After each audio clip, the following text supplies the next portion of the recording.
each other. So hi, besties and bosses. Happy Tuesday. Thanks for waiting for the tech here. I'm always happy to see you, but I'm also extra happy and excited today because I've got my right hand, my second brain, the person who helps run everything in my business with us today, Katrina Cobb. And we're going to dive into some really important conversations. And I think an important conversation from a different lens that I personally haven't heard talked about in this way before.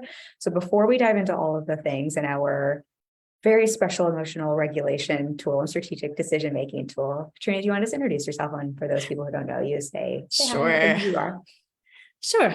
Hello, Katrina Cobb. I am sort of the jack of all trades behind the scenes in business these days. I've had a wonderful experience from being a trained architect and thinking about a lot of different systems, getting into entrepreneurship, getting into coaching, and getting into business systems and running businesses. And that's really the core of what I get to help people do right now. Is I love being behind the scenes, seeing how things are built, seeing how things play together, helping empower teams to work more efficiently, and really just put the nuts and bolts in place of a business that's going to have a massive impact in the world. So it's really fun to be kind of in that right-hand seat, support kind of second brain, COO sort of role for a small handful of online coaches. And part of that means that I've had the privilege of seeing so much behind the scenes of all sorts of businesses over the last 12 plus years of kind of being in this space, whether that's new and getting started to multiple millions to like solo operators to like huge diverse teams.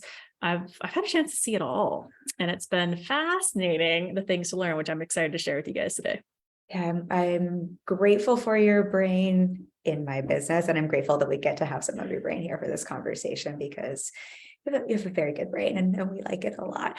So one of the things we were chatting about before, just we have conversations weekly, and one of the things I'm talking about with clients a lot that preempted this conversation that I'm sure y'all have heard me talk about in different ways is the importance of being able to get to neutral to make strategic decisions and take action in your business. And as much as I love the power of positivity, and I think positivity is really beneficial, it can actually be harmful in many ways in terms of bypassing, but also sometimes when you're really positive and high vibe, you're not actually making the most strategic decisions. There's actually studies on this where we won't get into all of that today, but in business, how just being like super ahead in the clouds, like super positive can have you make some decisions that seem like they're intuitive and from your gut, but that really just are not aligned with what serves you best in business. And so Katrina and I were talking about this, and you don't see the live in the group. Oh, interesting. Let me see. This is what's interesting. Besties and bosses, I'm assuming y'all can see me because it says we are live, but did it go? Wouldn't it be funny if we were live in another Facebook group?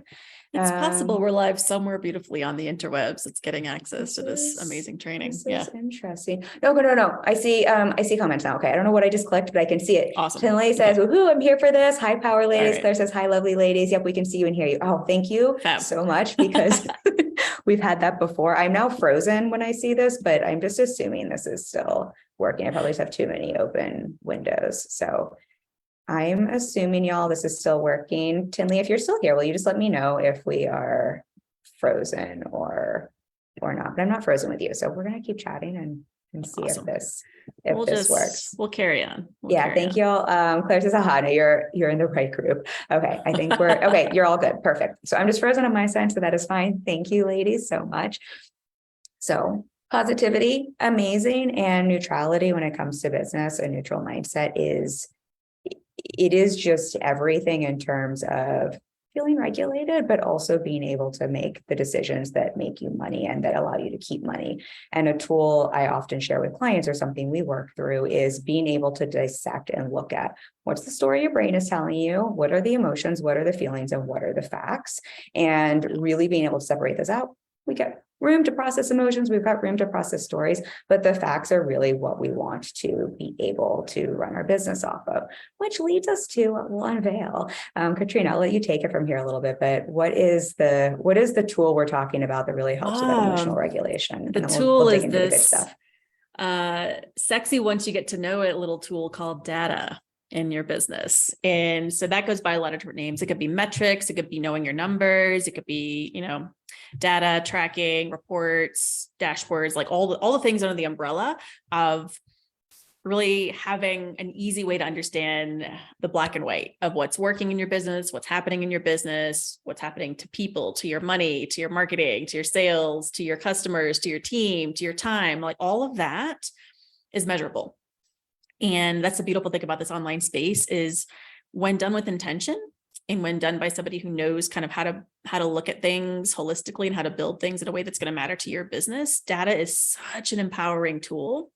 But it's also one that I think a lot of business owners are terrified of, confused by, don't know what to do with it, don't see the importance of it because they don't know how to interpret it. So it's one of these things that I have historically seen is very, very, very underused. Like part of my work is doing business audits and looking at behind the scenes under the hood of online businesses. And of the 7 major categories I look at, measurement and metrics and data is always the lowest score across the board because it's the most nebulous, right? The most unfamiliar to most service providers and coaches. And so it's the one that they just either don't know how to do, don't ever make a priority, or just kind of let sit on the back burner for a long time. And so we're going to try to change that today. Yeah, we're going to change that. And we're going to talk about how you can use it as a powerful tool for that emotional regulation, but also how you can use it effectively in your business and hopefully give you a different perspective on it. Our coach is talking about this a lot and runs a course on this. And I think it's been great because I've seen more clients bring this to the table. And I think because of that, you've had more people bring this to the table as well. And one of the things I've noticed, and one of the reasons we were talking about before, one of the conversations we want to have is just exactly what you were saying. I think so many business owners hear the word data, hear the word metric, and are just so overwhelmed. They bury it their head in the sand or learn about it and get so almost gung-ho that they almost like miss the rest of their business and they're looking at the wrong metrics, or they're measuring the wrong thing, or they don't know how to use it. And I think there's just an overall narrative. I suck at data. I don't know how to use data. I'm stupid because I don't know how to use data. And so I think to kick things off, because you were sharing this with me, and I think it would just be so normalizing for everyone. I know you have a story and experience, and you are you're a genius when it comes to data and the back end and metrics. I mean, you really are. So I think this will be very normalizing for everyone. Do you mind sharing what you were sharing with me just about kind of your journey with data and just the importance of it in business? Sure. So as Kim and I were talking about this conversation, because obviously right now data is super important in our worlds and a lot of people are discussing it, but I was tracing back like my history because metrics in business have been a thing that's important to me, from being a coach to being an operator to all these different roles that I've played over the last decade plus. But honestly, it really started because I had a very poignant personal experience with the real value of having data, or in this case, not having data, and what that does for decision-making in business. So before I got into solely working in the online space, I actually had a brick and mortar small business. And then everything was going really well. I was learning all about business things. I hired a coach. I was implementing systems. I was on the grow, hustle track of doing more, better. We opened a second location and like all the stuff. And I was checking all the boxes of success. I was celebrating things on stage and sharing all our growth. And what I wasn't doing was really looking at data by location and really looking at our client lifecycle data. I was looking at the marketing stuff, marketing metrics and sales conversions and all of that. And that was all hunky-dory. I was missing this whole other area of my business. And the end result of that was there was some hidden stuff happening I just didn't know because I didn't have visibility on, and nobody was talking about it. I wasn't being asked those questions by the coach because they all wanted to ask the, performance, sales, money related things. They weren't asking about the stuff down the track because that just wasn't the culture that I was in that particular mentorship at the time. And it ended up being a real issue that was uncovered. There was kind of a customer issue, a customer retention issue that, had I known about, I would have loved to implement some improvements, some strategies, some better systems, a better retention campaign, make some changes to our service delivery and like the team that I had and polishing them a little bit, training them up more. There was a million different steps I could have taken had I known that we had a major retention issue. I didn't know until it was really too late, to the cost of having to close down a second location, eating $100,000 worth of money I'd invested in the expansion, and spending many years paying down that debt for not knowing. And so, not knowing your data can be very costly because you can make all the decisions in the world based on intuition, based on what the gurus are telling you, based on the plan that you made once upon a time, your 3-5 year whatever plan, and just keep chugging away. If you never check that against what's actually happening, odds are you're missing something, right? It doesn't always mean it's a bad thing. Usually it's opportunities. However, I've just been a big fan of actually like taking a look at the numbers and looking at the numbers that matter for your business goals and decisions specifically to really understand and feel empowered to make decisions and not just sort of trust that you'll figure it out or trust the hustle or trust the blind luck, which was sort of the phase that I got a little bit trapped in once upon a time. So I so appreciate you sharing that. And I think it's just helpful in normalizing for everyone, because again, I think there's sometimes we don't know to look at data and we don't have the awareness. And I think then we also hear about it and it just sounds so rowy or so difficult or so challenging, or we don't know what to look at or where, or just overwhelming, that I think there's also this like not want to look at it for that reason. And I think it's just so helpful to have the example of like why it's important to look at, but also to see like, again, like you're so good with data, you're so smart, you're so good at this, like all of the things. And just to see like it has nothing to do with that. It's just one of those things. If you don't have awareness, it's sort of like if you don't look at your money ever, it's nothing about if you're good or bad as a person or smart, not smart. If you're not checking your account, you just don't know what's going on. And I mean, that in some ways is also just a metric. And so I really appreciate you for sharing that. You hit on a couple things that I think are really important that we can circle back to. So one of the first things you mentioned, and I think this is helpful. Well, let me ask you this first, because of what we titled the live stream in terms of the emotional regulation piece. Do you think if you had had awareness around your data during that experience, that would have helped your mindset and emotional state? For sure, because I definitely was like the knee-jerk reaction was labeling myself as a failure as a business owner, right? Because I should have known better. I should have asked the questions like, if nobody is showing me that this is a thing, like how am I supposed to just intuitively understand this whole area of business? You should probably take a look at. Like the rational me now understands it, but it was a very emotional experience to go through because first there's the confusion because you're doing all the things right by the numbers that you are looking at. And it's not quite panning out on the financial side. So then the stories start coming and then you start questioning and then you start doubting. And then it's like, well, what do I do to fix it?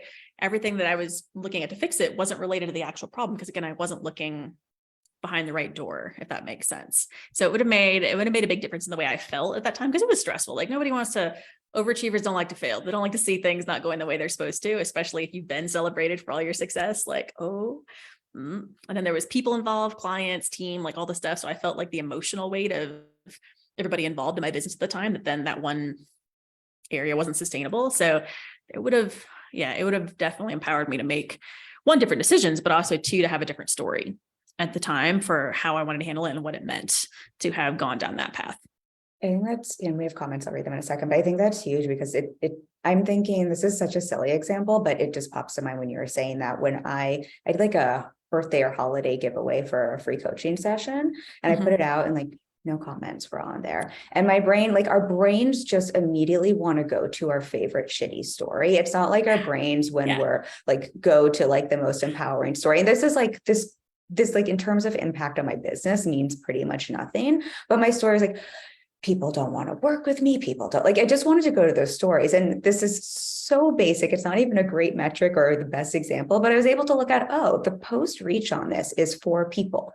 So maybe this has more to do with that. And what was great is just in terms of what you're talking about, like I was able kind of, because I did have super basic metric, but I was able to stop the spin out, stop the story, see the fact, and then make a decision, which was, oh, so maybe I can go promote this a little bit and draw some eyeballs to it and get the engagement we need. And I mean, not the same situation, but I think it's just a good example of how easy it is for our brains to tell stories that just aren't true, and how facts and data and metrics can just help show you what's actually going on. And like, you're not a failure. I don't suck. It's just a matter of what's going on in the business.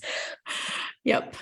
100%. I'm just gonna see this comment here. Emily says, dang, that's crazy. What a way to learn. Oh yeah. Thank you for sharing your story, Katrina. Yeah. Thank you for, we joked that was my alternative MBA, was like, let's follow all the bro rules and expand like crazy and not know how to look at your data and then take on 6 figures of debt. So it sounds like a master's in business. That's the running joke. So I'd be interested in the comments now or later for anybody who wants to comment, who feels like they've gotten their unofficial MBA through, anyone call them failure. I mean, I'm sorry, you had to like, that's not fun to go through, but I feel like my whole business littered in failures that have turned into success. So That's the I think thing. that's helpful to normalize as well. It's made me so much smarter. I know exactly where to look and all the different areas and what not to avoid. So it's given me really the framework I use now for audits, the framework I use with my clients. It's given me so many benefits, but it was, no comfortable lesson, an expensive one, but such is life.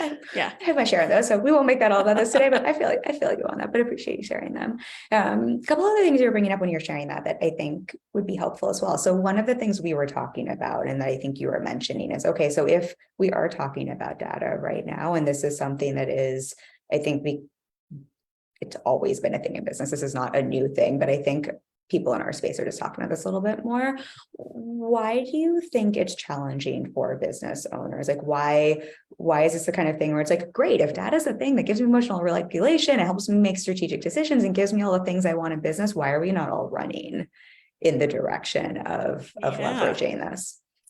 Brilliant question. So I think my experience has come down to a couple of things. It's one, people who don't come from a business background or come from like a very analytical personality style, like data is, they don't understand it or what to do with it. Right. So if you don't see the value in it, you're not going to do it. And so it's a value miss because they can't see how this is a tool they can use. Right. So I think that's one piece. If it doesn't like intuitively make sense to you, that's where my architecture engineering side actually does give me a leg up, because I get it. I just didn't know that I should get it for the longest time. So there's that. So I think it's the confusion, or like, it's not the way you're wired piece of it. I think in the online space, we're kind of flashed with a bunch of like metrics, but it's like, it's only certain sort of indicators. It's not like the real data of how your business is actually operating. And I think the disconnect between understanding what you can actually track, not doing it manually and making it easy, making it automatic, right? And to have like an auto-populating report that just gives you in real-time updates, or that's sortable or that's siftable that you can actually use. Most people don't know that that's a possibility. And that's where some of the greater conversations recently about data, about some of the other movements of helping empower business owners with data have been so powerful. So I think it's usually either you don't know how it works, so it's confusing, or you don't see the value of it, or it's where to put it and how to do it. The how gets complicated. At the end of the day, it's also, if you're looking at what's going to make me a sale today versus what can I spend working on the business, most business owners don't spend time behind the scenes. They spend time on the front side because that's the priority, to keep the doors open and keep the money coming in and take care of yourself. And I get it. I totally get it. But most business owners just don't. It's easy to put it on the back burner, the behind the scenes stuff. Right. Same with business systems and those kinds of things. I put data in the same category. Usually it's a we'll get to it later thing, and later is never in business. So we can talk about this, but I've actually, and maybe this is kind of Captain Obvious as a question, but what do you think happens, or maybe this is just sharing your story again, but what do you think happens when we're just sort of like, I'll put this off till later. Like, I know this is important, but I'll put this off till later. I'll put this off till later. I'll put this off till later. Like, are there businesses that don't need to look at data? at the end of the day, again, I think it goes to degrees of data, right? Like if you're making money and you're profitable, is it that urgent for you to look at like certain nuances of your client life cycle? Maybe not. Is it that urgent to look at which platforms are performing? If you're hitting your marketing targets, maybe not, right? So to me, I think there's degrees of like how far down it matters to look. I think most business owners at this stage are looking at some of the big ones like revenue, hopefully profits, hopefully like those sorts of things. And that's what's keeping the lights on, you know, taking care of yourself, providing your lifestyle. So I think people do like one level down. And then as long as that looks like it's okay, they don't necessarily feel the urgency to do the next levels. I think what I'm seeing though is even really successful business owners that have thriving multi-six-figure businesses, very, very profitable. I've had some really fascinating conversations that like, I still don't actually know what's working in my business. Like I would feel much better trusting that if I do this thing, this will happen, that if I make this move, this will happen, that I can go away from this and things will still be working. Like they didn't trust things in their business. And so it was like a weird level of, yeah, we think it's working, but we don't actually know. And having now data to back some of that up or bring insights into what's working beautifully well that they had no idea was working that well that they can double down on, it's just smart business. And I think that's the opportunity. I don't think people get into data out of stress. And I don't think that's usually when you want to implement new data and reporting is when nothing's working in your like that's probably not it, right? You probably need some like break glass if emergency strategies to go implement to like get to a place of neutrality, and then you could dive in to make the next level more strategic, more intelligent, more informed decisions from there. And I think that's the space that the data makes the most impact. Lots of thoughts coming up. I so agree with everything. I think because we were talking about the neutrality at the beginning, I think Right. it's sort of like having data is that preventative, and we want to be at a neutral place when we're implementing. Right. I think most things we're doing in business, data or marketing or putting out a new offer, approaching that from a neutral place. As soon as we're in panic, frenetic energy, usually that means go get other support, pause before you come to the thing.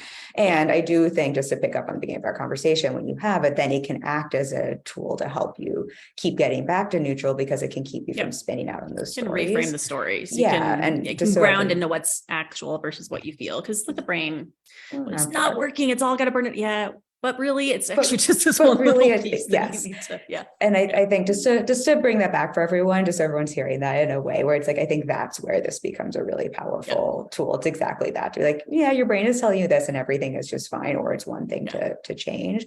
And the other thing, because I know this is what we've been talking about in some ways, but I think what I think is, because like we're profitable, we're like business is going well, but one of the things we've been looking at is we're also I love team and I want to spend money on team, but there are things we're spending money on where it's really great to know, is this the best place for us to allocate team resources?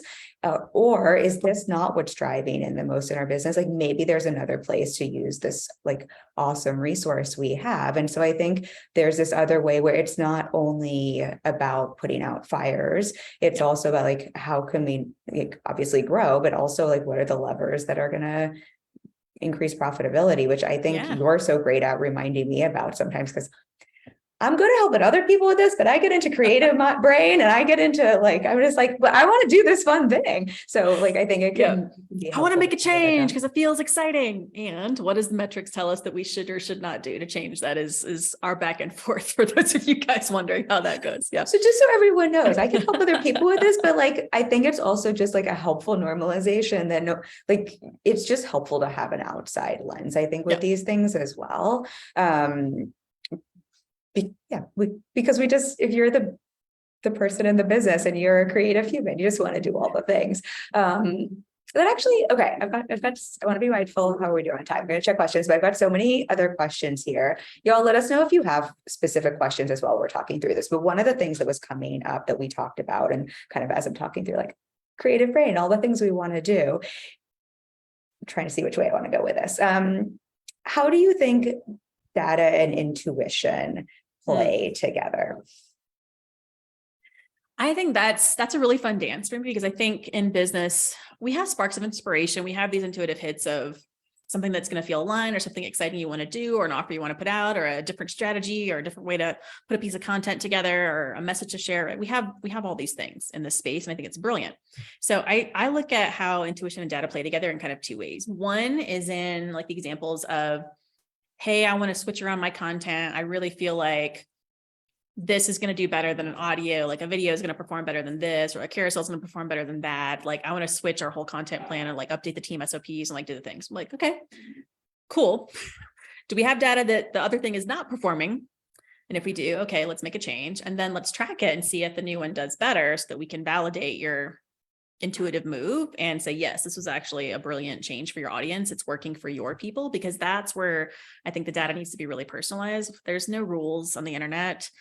Instagram's done. Oh, I have clients thriving. This and this isn't working. Well, some people it is working for, right? Like some people's audiences respond very differently. And so personalization of it and like making sure it's your business's data is where I think that's important. So I like to use data to support the decision, and then to track the decision to inform the strategy ongoing. Like to me, that's a 1-2 punch, because I think we all need the space to be creative, to try new things, to like shift gears, to put something else out there.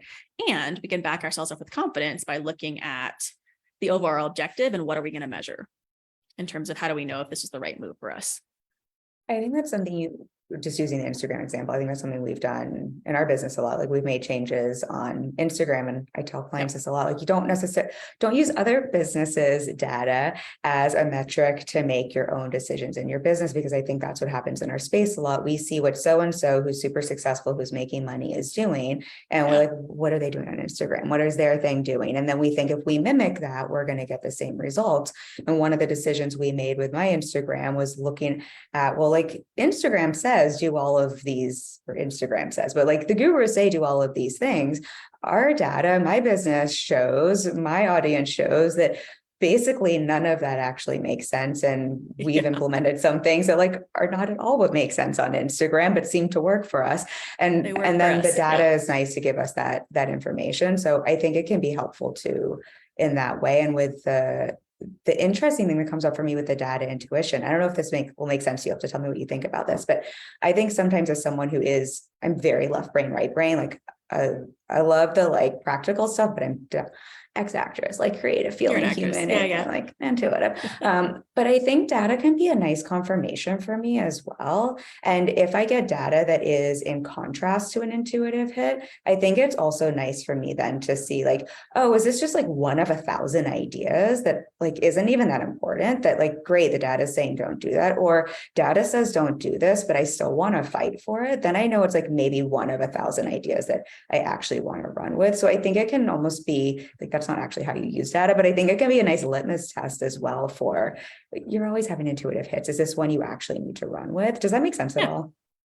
I think so. Because again, I love Tinley's comment about masculine and feminine. I think that is part of the interplay here. You can use both, right? I think people do think data is a very masculine, very regimented thing. And to a degree, it definitely is. But I think employing it in like the balance and the dance between the two is part of what's fun. So yeah, I absolutely believe there's confirmation of a move or you have reason to look at it deeper, or is it the right idea, but the wrong time, right idea, but wrong implementation, right idea, but wrong platform, right? Like it gives you more to look at and ways to kind of navigate with your intuition, like where you want to go from there. And I think that's what I like about it, when it's really empowered to be part of your decision-making process, as opposed to like an afterthought or something you just don't even know where to harness and bring into the conversation, right? Or just doing because it feels good, or just because so and so is doing it. Because I think the other thing, and I think we talk about this sometimes too, but sometimes it's also like data doesn't necessarily support this, but I can have a test and a hypothesis based on this intuitive hit, and then data can tell me if I'm like going to keep going with it or not. And I think that could be a way as well. Let me just see what Tinley actually said. I love the balance of masculine and feminine. Use the data to support your intuition. You can use, to that example, like data can be part of your playful experimentation of things, like 100%. I think the challenge is when we get so far down the intuitive track, or it's a compensation for like a lack of belief or a lack of confidence or a lack of commitment, or you don't want to do X thing, which you've already committed to. So you're going to try something new and that's fun and flashy and it hits the achievement boxes. Like that's where it gets a little bit, and that's where I'm going to be like, let's use data to validate if we want to do that move versus, is that really what we're doing here? Yeah. This is we can have a whole nother live stream on this, because I do have a question on this topic, but just to put a button on that, I think it's so true, because just with the intuitive piece and the inspiration piece and the feeling piece, look, I am that human. So like, I get that. And it is such an easy, sneaky way for the brain to, let's go work more. Let's go distract. Let's go get caught in shiny objects. Let's do anything but what makes the business work. Or, I mean, we know I like to do more than I need to do. Like it's an easy way to add more onto your plate. Correct. So I think just for not today's conversation, we'll bookmark this and like have another one. But I think just for everyone listening, just a way, again, like with the emotional regulation piece, I think it can be we're not squashing intuition here. It's just a way to have that healthy balance and run your business as a CEO strategically, instead of like just based on feeling, because that will get everyone into trouble. Yeah. Shiny object syndrome is real. Like some of the self-sabotaging, just old patterns, it's real. Or even like you said, what you're hearing in the space of like, if you have a thing that's older than this, you must redo it to stay fresh. Otherwise your audience will get bored. Like I had a client recently who has had a masterclass that's been running for a year or two. Again, didn't know how well it was working. And was like, I feel like I need to redo the whole thing. Like it feels old. It feels stale. Everybody says you have to, We actually built her data, her funnel, like tracking and dashboard, found out it converts at 30% when people watch it. The problem was they weren't getting the replay. So the replay was the gap there. All we had to do was plug in a replay campaign. And she was off to the races with a really high performing thing. And it saved her all the effort of having to redo the videos, redo the thing, redo the tech, all the expense of that with team. And so to me, it's a really great way to kind of, come back to, like you said, come back to the neutrality of like, what's the real truth? What's the real story about this aspect of your business, this process in your business, this system, this particular nugget, as it relates to your goals, right? If the goal is more clients, do we need to recreate the whole thing, or do we need to fix this one little small area? Yeah. I want to come back to one question, so I'm just bookmarking that, but just to like affirm that, I think it's exactly what we were talking about before. Like our brain, we're just, feelings make a shitty CEO, basically, is the way it is. And so does true. intuition. Oh man. And what's interesting with intuition, there's actually a lot of studies that intuition is a little bit different. A lot of our intuition is actually based on data. When we're an expert at something, we just don't realize. I did research on facial expressions when I was in college and studying psychology. And it's like, I can have an intuitive hit based on how you're feeling, based on your expression, but my brain isn't consciously saying, oh, you smiled to this degree and therefore it's a real smile or not. That is data, and we're picking up on that. And so there's a way in which intuitive, like data, can be that way to support it. But when intuition is actually just masked feelings or thoughts or stories, basically all of that is just a crappy way to run your business, is kind of like the theory we keep coming back to. And I mean, it may or may not work, but it'll probably be a little bit of a rambling road and potentially expensive. Like the thing for me is efficiency. And are you making things harder on yourself than you have to? Like, I'm such a fan of working smarter, not harder, even though I've had to like also retrain my brain not to have to do everything the hard way. But it's such a big deal. The space it creates, the impact it creates, the acceleration you can create, the better use of your team and resources. Like, everybody's happier when you're running things in a smarter way. And I think that's the real potential of data, is it gives you more of what you want faster. Yep. It makes it easier and helps you solve the right problem, essentially, is what you were talking about a second ago. So seeing this thing, this masterclass is already working, and all we need to do is close this one gap instead of go over here. This other thing might work, but it's just going to be exponentially more, like you're saying, work, time, team. I'm going to read this comment, and then I do have one more question before I let you go, because I think it'll be helpful. Tilly says, I always got to test that on myself because I find myself getting distracted by, ooh, what's that over there? She's talking about the shiny. Yeah. And I think that's just, I mean, that's creative brain. That's just normal. And this will help keep you focused and the shortest path with the least expense to the result you want. Okay. So the question that was coming up for me earlier that I think will be helpful for everyone. We keep talking about other people's metrics and the flashy metrics online and those numbers. And I think there's overall, just gauging by questions and things clients bring to me, I think overall, when people hear data, when people hear look at your metrics, the thought is, how many Instagram likes did I get? How far did this reach? I know I used an example of a post with reach, but that wasn't the best example. Like, how far reach did this post get? Even like how many opt-in signups did I get? And I'm curious your thoughts on that, because I know that there are other things to look at, and just like, how would you respond in terms of like, what are the metrics, or how do we think about the metrics that matter? And are those metrics always the ones that are the most important? I know that's like a roundabout 2 questions. No, it's fair though, because I think this is to the point, like, this is where people get a little bit stuck and like, so whatever, like throw the hands up, because it is a little bit nebulous, right? So when I'm looking at metrics, for example, part of my process in now building and implementing data systems and reports and dashboards for business owners is like, it starts with design, and it starts with getting super clear with the business owner on what are the goals and like, what are the pieces you actually want to achieve and why. And then from there, sort of reverse engineering, like what pieces of their business lead to that, so that we can then kind of trace the path, whether it's a client pathway and funnel and conversion process, whether it's part of their marketing strategy, whether it's team allocation, right? If time and freedom and like team happiness and growth is part of the strategy. Yes, the revenue stuff is sometimes there, but what I find once we've gone through that process is the questions that actually matter is, where are our buyers coming from? And for the X amount of dollars we spend on engagement, how much are we making every week, right? It's asking really strategic questions, because that's something I can build a report and a dashboard to show you exactly the answers to those questions. That's when you start making much better decisions that actually matter to your goals. And so those are the sort of the nuances of the way I look at metrics, especially in the online marketing side, like sales and marketing side of things.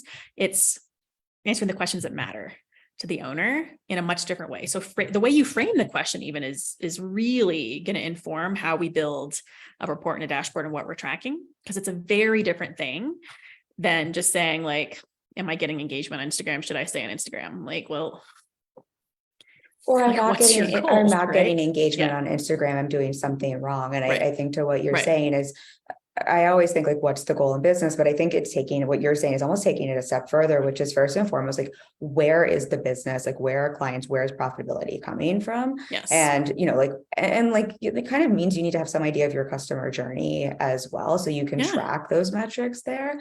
And then the other thing, then within that, it's like, and then understanding, like, we'll use me as an example, but we literally just changed my opt-in, and we know we don't have all the metrics on the new one. We have a hypothesis based on past data. We'll see if new data confirms this to be true. My hypothesis is having a guide, an ebook, something that's easy to sign up for will bring more people through the email list. That is not necessarily what brings in the actual clients, whereas something that might have a lower sign up can bring in more clients. And so it's looking at, lower again, volume, what you said, where are clients coming from? Yeah. Because your goal to reframe the question is like, which opt-ins are bringing me clients is the question you're trying to answer. And what we have from the other data is these opt-ins got volume, but they weren't getting clients. And so we're playing that game a little bit, right? So it's just asking different questions. I think to your point, like a lot of people, when we're starting, especially in the online space, we kind of throw spaghetti at the wall. We want to be in all the places. We're going to do all the groups. We're going to reshare the posts and repurpose stuff. We're going to do all the stuff. But we don't usually have the setup to see what's actually working. When things start working, we're celebrating. We don't necessarily know where they came from. We might ask off the cuff, but do we actually have trackable data showing exactly which platform, which audience, which content piece, which opt-in, which whatever is actually bringing the people that end up buying? Most people don't do that. And I think that's where you talk about efficiency, the example of team. Like, where do we want to double down on what's working versus where can we reallocate resources to do more of what we know our audience is really benefiting from that's also serving the business goals, right? It's being able to ask a different type of question, because then you have all the data to back it up is a really, it's a different way of being a business owner. And I think for me, that's the vision for all CEOs. So like have super confidence and super clarity, what's working in their business, what they know, if they pull this lever, this will happen. Like that is when you can have like, chorus of angels singing as a business owner and just trust and security. And again, that sort of grounding and neutrality in knowing your path forward and being empowered to make different decisions then from that place. That's when things get cool. I know data is not sexy in its own, but like what it can do for you.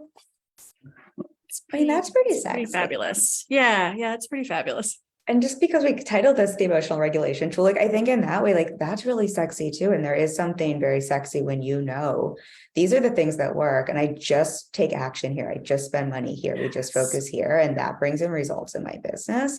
Like I talk so much about staying focused in your lane. And you just did that. It's like, talk about being focused. And then it's so much easier if someone else is doing something amazing that everyone needs to do. It's like, cool, good on you. Shiny objects can zero interest in that. Exactly what works for you. And then you have all the extra freedom and space and like mental space that comes from that instead of stories and worry and wonder and or even the like comparison, like the comparison piece, I think, where it's just like, is that better? Like, do they have a secret as opposed to like, there's no secret when you have data. It's like, I know the answer in my business. It's these things. I think that's maybe just helpful for everyone to hear. Just seeing if we have any other questions, thoughts here. And there was something here because I totally didn't use the notes that we had. I just kind of like forgot all of these. So just to make sure there wasn't something really specific that, I wanted to ask you here. Is there, just as we're closing out, I'm just seeing, you answered this already. I was going to ask about the metrics that matter. Would you say for everyone, I don't know if this is something we can even answer, but just for everyone listening, would there be like a homework assignment, like one thing you would invite everyone just as like a place to start with? And I know that's a big question, so you can also tell me like, Kim, that doesn't make sense. I think step one is like, try to step back and look holistically at your business and think about your overall business goals and objectives, like what matters to you. And then do you feel confident in understanding the pieces that are leading to that? Because if the answer is no, then I think you've got an opportunity to like dig in a little bit and start to understand what's working in your business leading to that primary goal. So whether it's revenue, whether it's lifestyle, whether it's time, whether it's money, whether it's paying for your next vacation, dream home, like who cares? We all got goals, right? So whatever the goal is, like if you can trace exactly the path that's making that happen, brilliant, wonderful, amazing, you've got what you need. If you can't, I think that's the like, oh, maybe I should look at this and see what sort of data can help me feel like I have super clarity and confidence knowing the steps I'm taking or the things that we're doing are leading to that outcome that I want. Yeah, I think that'd be just like helpful for everyone to even look at their business. Like, do I even have an idea of that? If I look at like, where is the money in my business or where are the clients in my business coming from? Right. Do I have a thought? Like, would I even know where to look for that? Or do I have any idea? Yeah. And what I would just offer from like, because I have to bring in the mindset piece too, is like, just notice them with that, like, where are you telling yourself stories? And I would really invite everyone to be like, cool, I'm telling myself a story. This goes in the story column. I get to work on that, but like, let me not make decisions in my business until I actually have some clarity, some information, some metrics, some data. Like that's where we actually take action from. The stories we're just going to work on over here. And then to exactly what I think you said, Katrina, is a beautiful homework assignment for them. I know everyone is listening to this. They're going to love you. I want to know how to work with you, but I know you also have a way you can support people with this, because I do think just in terms of capturing data, even if people know kind of that journey, I think, some of the tech side, I think this is fascinating. I'm not interested in implementing the tech side of this at all. Like, that's why I love you. My brain has zero interest in that. So I think that would be nice for everyone to know about, like, how could you help them with the tech side of this so that if they're more on the creative side, they don't have to touch that.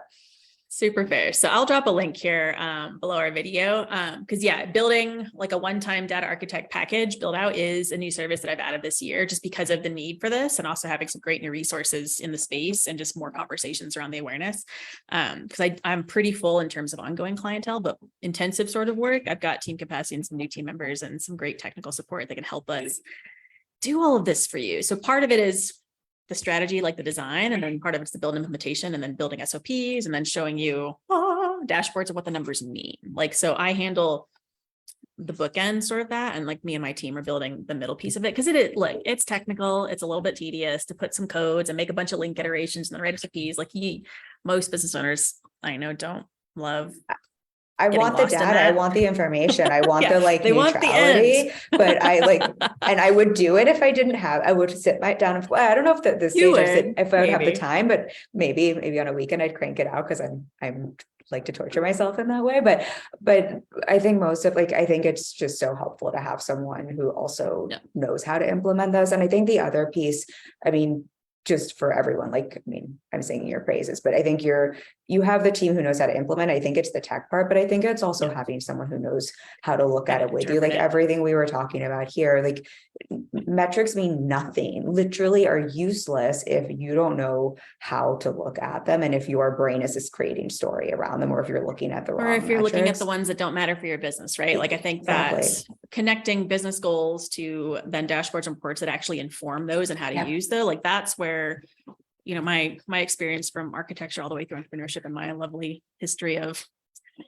learning the hard way, and then I've had a chance to be behind the scenes of hundreds of businesses now. Like that's where it is something that I'm able to uniquely kind of offer and also translate into things that make sense. Because again, data doesn't intuitively make sense to a lot of people, but I've used this enough in my business and other businesses that I know how to help you connect the dots and also make it visual and pretty reports. That helps too. Which is like nice as well. But I think I think there's just so much value in having that built, right? And let's be honest, most of us will just kick this can down the road otherwise. But again, just having your brain is so uniquely skilled at that. And in a way where I think just for everyone listening too, I'm trying to think of how to phrase this in a way that doesn't make me sound like an asshole. I think there's a way in which people talk about this that makes people feel really wrong and bad about not having data or not knowing what they're doing. And I think you have a really great way of knowing the metrics that matter and putting this into place, but also not making a business owner feel like they're a hot mess express behind the scenes.